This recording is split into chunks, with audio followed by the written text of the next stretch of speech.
ሰላም ውድ ተመልካቾች እንዴት ናችሁ? ዛሬ ደግሞ በደረቅ ሳሙና አምራች ዘንድ ተደጋጋሚ የተነሳ ጥያቄ መልስ እየመጥቻለሁ። ጥያቄው ምን ይላል? የኬሚካል መወደድ ወይም እጥረት ሲያጋጥመን ስራ እናቁም ወይስ ምን እናድርግ ይላል።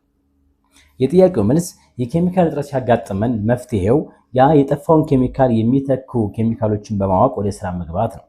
ለምሳሌ ያክል ኬሚካል ፎም ወይም አረፋ የሚሰጠን አንድ ኬሚካል ቢጠፋ ሌሎች አረፋ የሚሰጡ ኬሚካሎችን ተክተው መስራት።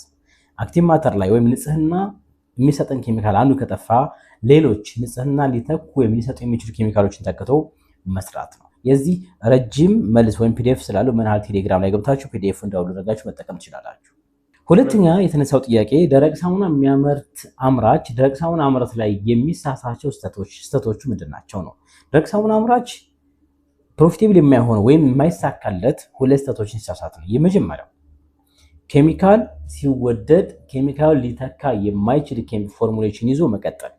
ሁለተኛው በተሰጠው ስፔሲፊኬሽን መሰረት ሊሰራ የማይችል ማሽነሪ ይዞ ወደ ስራ መግባት ነው። መፍትሄው ምንድነው ካልን የመጀመሪያው ማሽናችን በተሰጠው ስፔሲፊኬሽን የሚሰራ መሆኑን ማረጋገጥ። ሁለተኛው ፎርሙሌሽኑ አካባቢውን፣ ቦታውንና የሚሸበጥበትን ማህበረሰብ ታሳቢና ያደረገ ፎርሙሌሽን ይዞ መሄድ። ሌላው ኮንሲስታንሲ አለመኖሩ ሲሰሩ ሚክሲንግ ታይማችን ላይ በተሰጠው ደቂቃ በተሰጠው ሰዓት መሰረት አለመስራት ነው። እነዚህን ካስተካከላችሁ ጥሩ ውጤት ታገኛላችሁ። መልካም። ሶስተኛው ጥያቄ ሰዎች ወደ ዘርፉ ከገቡ በኋላ ከስራ ለምን ያቆማሉ ወይ ለምን ይወጣሉ? ከስራው ነው ወይስ ምንድነው ጥያቄው? አብዛኛው ሰው ከስራ ሊወጣ ይችላል። የሚከስረው ግን አሁንም የሁለተኛው ጥያቄ መልስ ላይ ተመሳሳይ ነው መልሱ። በሁለት ምክንያት ነው። የመጀመሪያው ሰው ወደ ቢዝነሱ ከመግባቱ በፊት በደንብ አጥንቶ ስለማይገባ ፓሽኑ ያልሆነ ስራ ውስጥ የሚገባ ሰው ዝም ብሎ ኢሞሽናል ሆኖ ወይም ቪዲዮ አይቶ ስለወደደው ብቻ ወደ ስራ የሚገባ ሰው አንደኛ ፓሽኑ አይደለም፣ እሱ ሊቀጥል አይችልም። ሁለተኛ ኬሚካል ሲወደድ የሚተካውን ኬሚካል ባለማወቁ የተነሳ ኬሚካሉን ተክቶ ስለማይሰራ ከገበያ ሊወጣ ይችላል። ሶስተኛውና ዋነኛው ግን በማሽነሪ ከሆነ ማሽነሪው በተሰጠው ስፔሲፊኬሽን አለመስራቱ ነው። ለምሳሌ በቀን 4000 ፍሬ አመርታለሁ ብሎ ወደ ቢዝነሱ የገባ ሰው በቀን 4000 ፍሬ አመርታለሁ ከአንድ ሳሙና 5 ብር አተርፋለሁ ብሎ ከሄደ 4000 ሲባዛ በ5 20000 ብር አተርፋለሁ ብሎ ወደ ስራ ይገባል። ነገር ግን ማሽኑ 1000 የሚያመርት ወይም 2000 የሚያመርት ከሆነ በግማሽ ይቀንሳል ፕሮፊቱ። ያ ማለት ኬሚካል ኮስት፣ የሰራተኛ የመብራትና የቤት ኪራይ መሸፈን ስለማይችል ሰዎች ከቢዝነሱ ዓለም ሊወጡ ይችላሉ። መፍትሄው ስፔሲፊኬሽን በትክክል የሚሰራ ማሽን መግዛትና ኬሚካል በትክክል ማጥናት መቻል። ደረቅ ሳሙና ማምረት ሂደት ላይ አስፈላጊ ፕሮሰስ የሚባሉት በማሽን ከሆነ በትንሹ 5 ፕሮሰስ ይኖረዋል። የመጀመሪያው ሚክሲንግ ነው። በማኑዋልም እንደዛው ሚክሲንግ፣ ኬሚካሎች በሚገባ ሚክስ መድረግ አለባቸው። ኮንክሪት የሆነ ግብአት አለ፣ ፓውደር የሆነ ግብአት አለ፣ ፈሳሽ የሆነ ግብአት አለ። እነሱን 3 ካታጎሪ የሆኑ ግብአቶች በሚገባ ማቀላቀል መቻል የመጀመሪያው ፕሮሰስ ነው። ሁለተኛው ፕሮሰስ ሚል ማድረግ ወይም መዳመጥ፣ ሳሙናው ሻይን አድርጎ አንጸባራቂ ሆኖ እንዲወጣ ሚል ማድረግ መዳመጥ ሁለተኛው ፕሮሰሳችን ነው።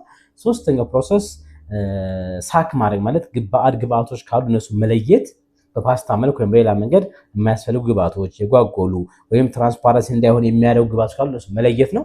አራተኛው በስክሩ አማካኝነት ወደ ሞልድ ማውጣት።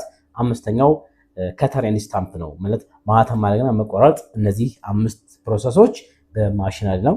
ሌሎች አሉ ወደ 7 ፓኬጂንግ እያልን 7 ናቸው። ነገር ግን ማኑዋል ከሆነ ደግሞ ሚክሲንግ እና ሞልድ ማድረግ ከዛ ከት ማድረግ 3 ፕሮሰስ አሉ ማለት ነው። መልካም። ብዙ ጊዜ ገበያው ላይ የሚገኙት ወይንም ወደ ምርት ከገባ በኋላ እጥረት የማያጋጥመን ኬሚካል የትኛው ነው ካልን በሁለት ነው የምንከፍላቸው። ከቻይናና ከዱባይ የሚመጡ ግብአቶች አሉ። ነገር ግን ሁሉም በሚባል ደረጃ አይደለም። ለምሳሌ ኮስቲክ ሶዳ፣ ሶዳ አሽ፣ ካልሲየም ሃይፖ የመሳሰሉት ከቻይና ቢመጡ በጣም የተሻለ ይሆናል። ነገር ግን ኤስኤልኤስ፣ ላብሳ፣ ዱባይ ቢሆን ይመከራል። ስለዚህ የምንይዘው ፎርሙሌሽን መጀመሪያ ስንማር የሰለጠንበት ፎርሙሌሽን ወሳኝ። ለምሳሌ ሰልፎኒክ አሲድ ብንወስድ 96 እና 98% ላብሳ ፎርሙላ የሚጠቀም ሰው በ85% ላብሳ ሊሰራ አይችልም እና እሱን ገና ትሬኒንግ ስንወስድ እኔም ማገኘው የዚህን ሀገር ስለሆነ በዚህኛው ፎርሙላ መውሰድ አለብኝ። ቶታሊ ግን የዱባይ ኤስኤልኤስ እና ላብሳ የዱባይ፣ ኮስቲክ ሶዳ፣ ካልሲየም ሃይፖ፣ ሶዳ አሽ ግን የቻይና ብንጠቀም የተሻለ ይሆናል። ዶሎማይት የሀገር ውስጥ ሪኮመንድ ይደረጋል። ዛሬ ጥያቄዎች መልስ ዘመተናል። እነዚህ ጥያቄዎች መልስ ከወደዳችኋቸው ያ ጊዜ የሚደርሷችሁ ቻናሉን ሰብስክራይብ፣ ፎሎ ማድረግ አይርሱ። እንዲሁም ላይክ፣ ኮሜንት አድርጉልን። ለቀጣይ ጥያቄ ካላችሁም ከጻፋችሁልን መልስ ይመጣለሁ። አመሰግናለሁ።